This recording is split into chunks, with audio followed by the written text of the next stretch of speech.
नमस्कार, मैं राजकुमारी सेन, सह आचार्य हिंदी, सेठ मुरलीधर मानसिंह का राजकीय कन्या महाविद्यालय भीलवाड़ा। आज हम बीए प्रथम वर्ष के ढोला मारूरा दोहा के आगे दोहे 42 से 50 तक का अध्ययन करेंगे। इसमें मारवणी अपनी विरह व्यथित मारवणी दाढ़ी जो नरवर देश जाकर संदेश देने के लिए तैयार हैं, उन दाढ़ियों के माध्यम से अपने प्रियतम ढोला तक संदेश भेजती है और संदेश भेजते हुए कहती है कि बीज न देख चढ़िया त्रि परदेश गया हा, आपन लिए झबुकड़ा गली लागी सहरा। कि यहाँ मारवणी जो है वह विरह व्यथा से पीड़ित होकर बिजली को उलाहना देती हुई अपना संदेश दाढ़ियों के माध्यम से प्रियतम ढोला के पास भिजाती है और संदेश देते हुए कहती है कि मारवणी जो है वह बिजली को संबोधित करके कहती है कि बीज यानी बिजली, चढ़िया यानी चढ़ी हुई, झबुकड़ा यानी रह रहकर चमकना और सहरा यानी शिखरों पर।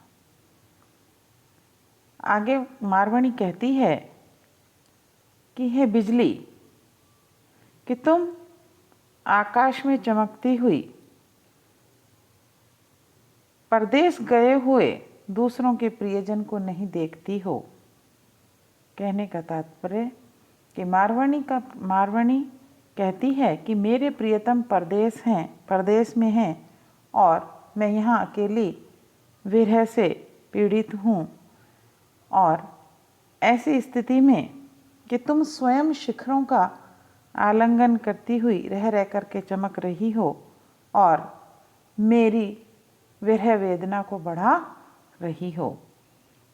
यहाँ आगे कहती है कि बिजुलियाँ परोकियाँ नीट ज नीग मियाँ हाँ, अजय न सज्जन बाहुड़े बड़ी पाछी बलिया हाँ। कि यहाँ मारवणी कहती है कि बिजली से कहती है, वह कहती है कि परकिया नायकों की भांति बिजलियाँ यहाँ से बड़ी मुश्किल से गई है। हे प्रियतम, तुम तो अभी तक नहीं लौटे, लेकिन ये बिजलियाँ फिर से लौट आई हैं। कहने का तात्पर्य है कि गत वर्षा ऋतु के बीत जाने पर बिजलियाँ यहाँ से चली गई थी, लेकिन पुनः वर्षा ऋतु आ गई है और हे प्रियतम, तुम अभी तक लौटकर नहीं आए।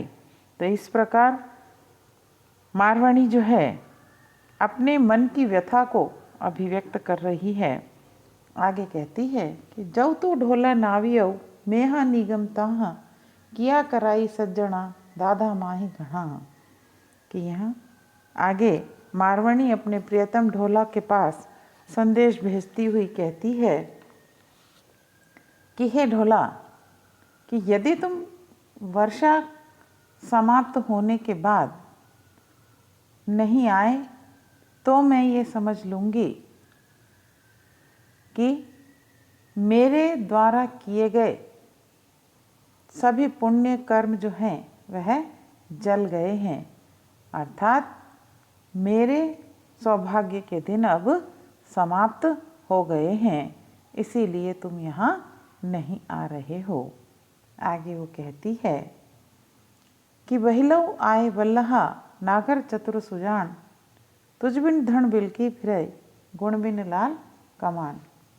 ये आगे मारवणी कहती है कि हे प्रियतम, हे चतुर सुजान, कि अब तो तुम शीघ्र आ जाओ, क्योंकि वो कहती है तुझ बिन यानी तुम्हारे बिना धन यानी स्त्री या पत्नी, कि हे प्रियतम तुम अति शीघ्र आ जाओ, क्योंकि तुम्हारे बिना तुम्हारी है जो पत्नी है वह बिलखती हुई फिर रही है। इसकी स्थिति ठीक उसी प्रकार की हो गई है कि जिस प्रकार प्रत्यंचा के बिना लाल कमान की होती है, वही स्थिति मारवाणी की हो गई है। कि यहाँ मारवाणी की मार्मिक दशा का वर्णन किया गया है। आगे कहती है कि राती ज रूनी निस भरी सुनी महाजनी लोई, हाथाली छाला पड़या चीर निचोई निचोई। मारवाणी अपनी विरह व्यथा दाढ़ियों के माध्यम से अपने प्रियतम ढोला के पास भेजती हुई कहती है कि हे संदेशवाहक, तुम मेरे प्रियतम से मिलो तो उनसे जा कर के यह कहना, मेरी मनोदशा जो है वह उन्हें बतलाना।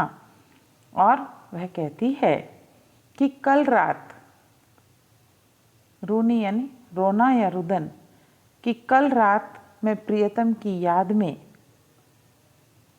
रोई और मेरे उस रुदन में, रोने में इतनी अधीरता थी कि मेरे उस रोने को परिवार के बड़े लोगों ने सुन लिया। आगे वो कहती है कि प्रियतम को याद करके रोने में जो अश्रु है, उन अश्रुओं के कारण साड़ी को निचोड़ते निचोड़ते मेरे हथेलियों में छाले पड़ गए। और इस प्रकार वह कहती है कि मेरी ये मनोदशा, मेरी ये स्थिति घर के सभी लोगों ने देखी। आगे कहती है, ढोला मिलिसी न बीस ऋषि, नवी आवीसी न लेसी, मारो तणई कर कंडई वाइस उड़ा वेसी। आगे मारवाणी कहती है कि हे ढोला, हे प्रियतम, न तो तुम मिलते हो, न याद करते हो, और न आते हो, आविसी यानी आते हो, और न ही अपने साथ ले जाते हो। कि ऐसी स्थिति में फिर आकर तुम मारवाणी के अस्थि पंजर पर क्या कौवों को उड़ाओगे? आज मारवाणी कहती है कि हे प्रियतम, कि यदि तुम अब नहीं आए तो मेरी इस विरह दशा के कारण इस शरीर से प्राण निकल जाएंगे और शेष अस्थि पंजर रह जाएगा। तो अगर तुम देरी से आए तो तुम्हें मेरे अस्थि पंजर पर कौवे ही मंडराते हुए मिलेंगे।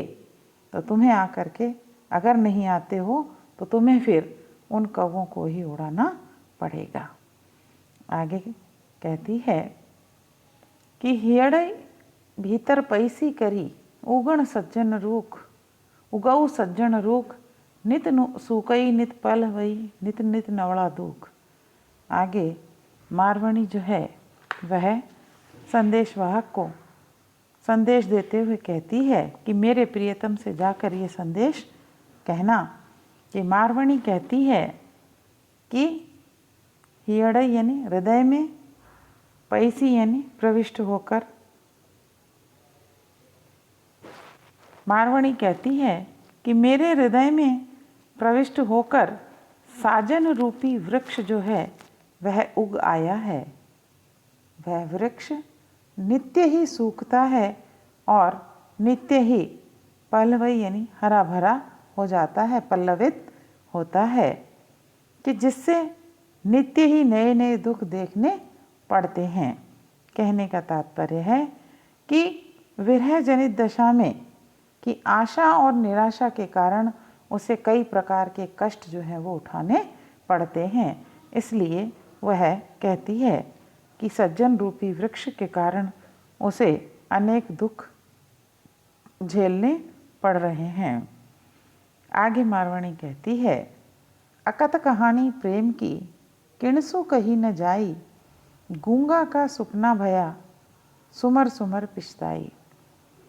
आगे मारवाणी संदेशवाहक को संदेश देते हुए कहती है कि मेरा ये संदेश मेरे प्रियतम तक पहुंचा देना और कहना कि हे प्रियतम, कि प्रेम की कहानी जो है, अकथनीय कहानी, किसी से भी नहीं कही जा सकती, कि यह तो गूंगे के स्वप्न के समान है, कि जिसे गूंगा स्वप्न तो देखता है लेकिन उस स्वप्न का बखान वह किसी के समक्ष नहीं कर सकता और उस स्वप्न को वह याद करके पछताता रहता है। कहने का तात्पर्य है कि गूंगा बोल नहीं सकने के कारण, बोल नहीं पाने के कारण अपने स्वप्न का बखान किसी के सामने नहीं कर पाता और वह स्वप्न को याद करके स्वयं पछताता रहता है। तो यहाँ मारवाणी जो है वह कहती है कि मेरे हृदय की जो दशा है, मेरे हृदय में जो प्रियतम बसे हुए हैं, उनकी प्रेम की कहानी को बतलाया नहीं जा सकता, कि वह कहानी अकथनीय बतलाती है। तो इस प्रकार वह अपनी उस विरह व्यथित मनोदशा का चित्रण जो है वह कर रही है। यहाँ अनुप्रास, उपमा आदि अलंकार है। कि हमने आपको शेष रहे ढोला मारू के दोहे पढ़ाए हैं। आप इन्हें पढ़िए, सुनिए और किसी भी प्रकार की शंका हो तो उसे कमेंट बॉक्स में लिखिए ताकि शंका का समाधान किया जा सके। और साथ ही साथ इस चैनल को लाइक और सब्सक्राइब अवश्य कीजिए। धन्यवाद।